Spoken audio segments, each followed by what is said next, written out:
Estrutura da DRE. A DRE começa com o lançamento das receitas, né? Do seu faturamento, aquilo que oxigeniza o seu caixa, são as suas vendas. Isso é o primeiro elemento da DRE.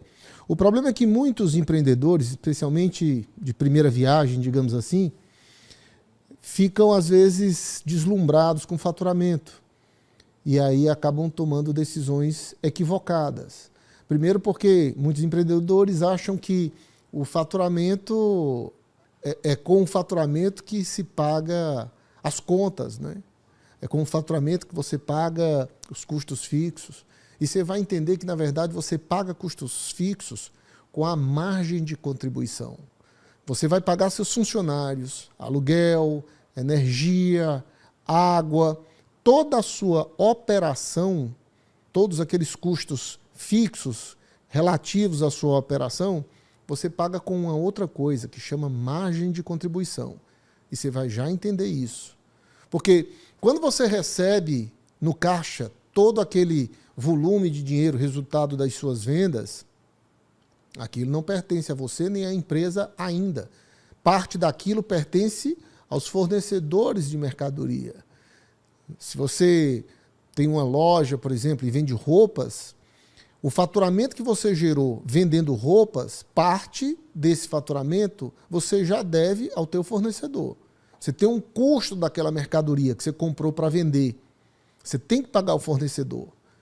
Se você fornece serviços, por exemplo, aí você tem que se deslocar para ir atender uma pessoa, ou na sua cidade, ou numa outra cidade, ou talvez num outro estado, como é o meu caso, que faço consultoria, viajo bastante, eu tenho várias despesas relativas à viagem. Então, para entregar o meu serviço, eu tenho uma série de custos que estão associados àquele serviço especificamente. E antes de qualquer outra coisa, eu preciso pagar o fornecimento, né, desses custos que eu precisei fazer, que eu precisei adotar para poder fazer a entrega do meu serviço. É a passagem aérea, é a hospedagem, é a alimentação, tenho que pagar por isso para poder fazer a minha entrega. E se você é da indústria, se você é um fabricante, por exemplo, digamos que você fabrica móveis, você faturou com a venda de móveis, você fabrica, digamos, sala de jantar, mesa e cadeiras, e você vendeu 10 salas de jantar, com 10 mesas e várias cadeiras, cada uma dessas, você precisa pagar a madeira antes de qualquer coisa. Porque para fazer aquelas salas de jantar, aqueles móveis, digamos que sejam estufados também, né, um outro segmento aí do setor da indústria moveleira, são os estufados, você precisa pagar os seus fornecedores. Quem te forneceu a matéria-prima para você fazer aquele produto e gerar aquele faturamento, antes de tudo. E isso é o que a gente chama de CMV, CPV ou CSV. CMV no caso de mercadorias, no caso do varejo ou do atacado. Se você vende uma mercadoria, se você vende, por exemplo, uma distribuidora de bebidas, você vende bebidas, você vendeu uma mercadoria, mas aquela mercadoria que você vendeu, que te gerou faturamento, ela teve um custo, que foi o custo da compra lá no fabricante, no caso de você ser uma distribuidora, ou se você é varejo, do distribuidor que te vendeu. Então, existe o custo da mercadoria vendida, que você tem que pagar antes de qualquer coisa. Você tem que ter a previsão para pagar isso. O CPV, no caso de quem fabrica, né? Então, pegando aqui o exemplo do setor de imóveis, você vendeu lá 10 sofás, que você fabricou os sofás, e aí você vendeu aqueles sofás, né, para o varejista, você é fábrica, vendeu para o varejista ou para o atacadista. Você teve um custo de matéria-prima, você precisa pagar. E se você vende serviços, o caso que eu citei agora há pouco, né, o meu próprio caso, que é a consultoria, sempre que eu viajo eu tenho uma série de despesas que eu não teria se eu não fosse fazer a entrega do meu serviço lá naquele estado ou naquela outra cidade. Então, esses custos estão diretamente relacionados à prestação do serviço. Eles só existem porque eu tive que fazer a minha entrega. Então, esse é o primeiro custo que você precisa levar em consideração na estrutura da DRE, antes de ir abatendo ali todos os outros, né? Primeiro a receita, Entrou o faturamento, dela você abate o CMV, só que existem umas outras despesas que estão relacionadas aí à sua venda, que são as despesas variáveis de vendas. Quer ver só 2 exemplos? Impostos sobre a venda. O ICMS antecipado, por exemplo, o ICMS que você paga sobre a venda.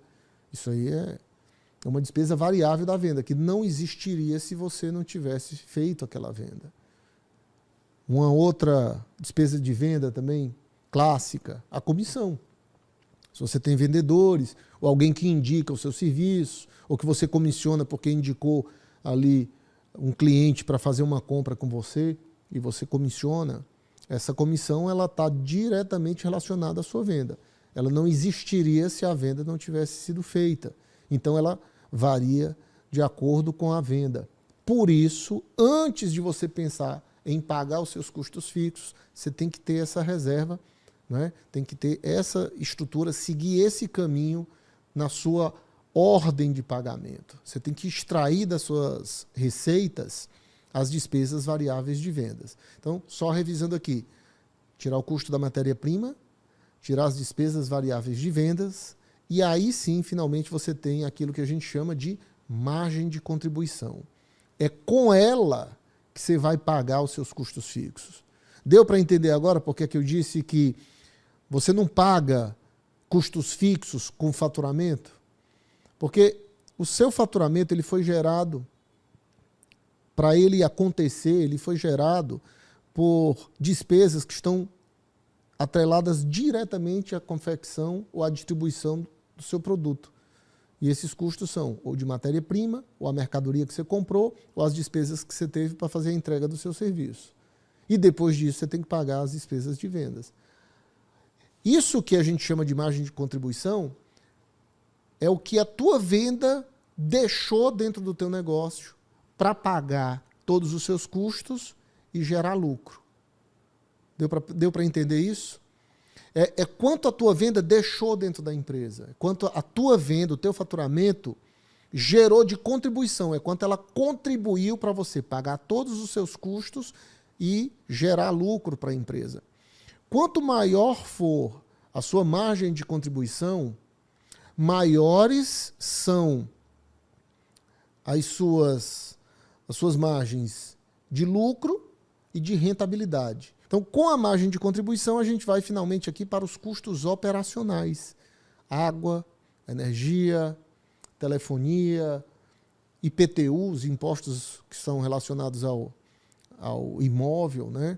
E pagamento de funcionários, o seu Prolabore, e aí eu faço uma parte aqui sobre Prolabore, porque muitas vezes o empreendedor acha que tudo que sobrou depois de pagar os custos pertence a ele. Não é. O princípio da entidade, o lucro pertence à empresa. O que você tem que fazer para ter um negócio realmente saudável é definir um Prolabore que esteja ali, que seja suficiente para você pagar suas despesas domésticas e viver, né, ali, honrar todos os seus compromissos pessoais. Esse Prolabore, o ideal é que ele seja fixo e não retiradas aleatórias, como grande parte dos empreendedores costuma fazer. Você estabelece um Prolabore fixo, retira ele para pagar ali as suas despesas domésticas, e tudo que sobrar depois dos custos operacionais, incluindo o seu Prolabore, pertence à empresa. E o que é isso? Depois que você tira os seus lucros, seus custos operacionais, incluindo o seu Prolabore, o lucro operacional, que é conhecido também como EBITDA, né? Ou LAGIR, como alguns também gostam de chamar.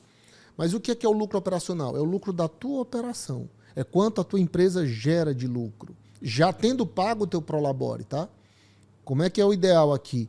Que a tua empresa ela pague todos os custos operacionais, incluindo as suas despesas pessoais, domésticas, através do seu Prolabore.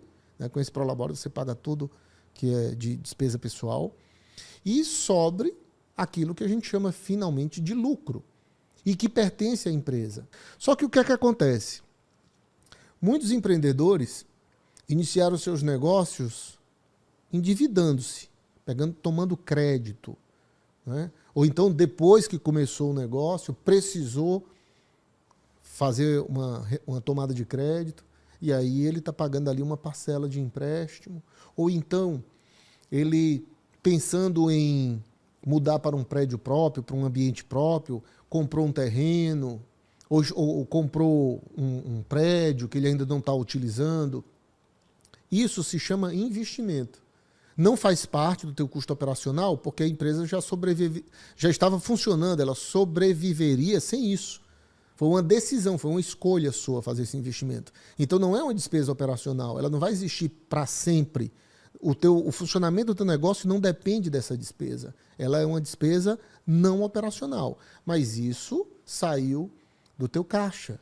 Se você estiver pagando, por exemplo, prestações desse investimento, ou prestações de um empréstimo, se você estiver fazendo amortização de dívidas, né, que é exatamente o que a gente chama de despesas não operacionais, porque não fazem parte da tua estrutura operacional, da tua estrutura de custos operacionais, você precisa abater desse lucro operacional. Você precisa pagar com o seu lucro.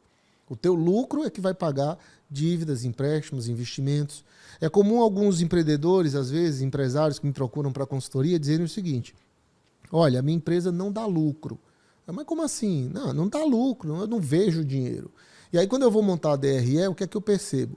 Eu percebo que a empresa é lucrativa, muitas vezes dá lucro de 150 mil, 200 mil reais de lucro, mas ele está pagando ali 150, 200 mil reais de prestação, de empréstimo, de parcela de terreno ou de um imóvel que ele comprou para a filha.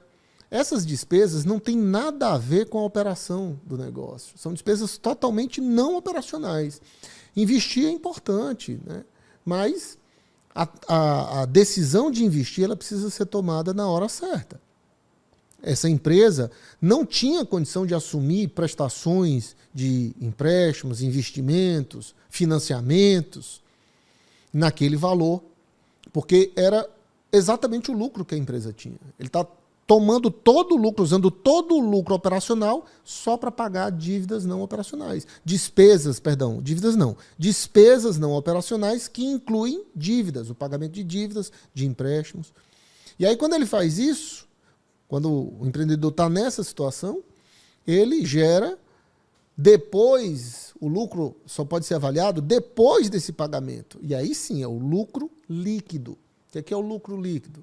É o lucro depois que você pagou as prestações das despesas não operacionais. É o que sobrou de fato no final. E aí, quando o empresário paga parcelas que estão além da conta, além do lucro operacional, ele não tem um lucro operacional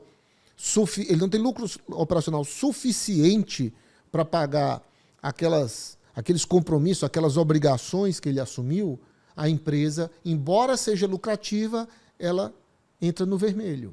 E assim, ele constrói toda uma estrutura de despesas não operacionais que consomem todo o lucro da empresa. E vão além disso, né?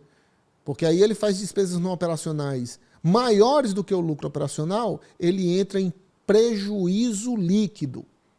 Então, é perfeitamente possível e é muito comum empresas lucrativas falirem por falta de gestão. Porque o empresário não sabe fazer essa diferença entre lucro operacional, ele não sabe fazer essa organização e entender que as despesas não operacionais podem consumir todo o lucro da empresa dele. Então, essa é a estrutura da DRE, tá?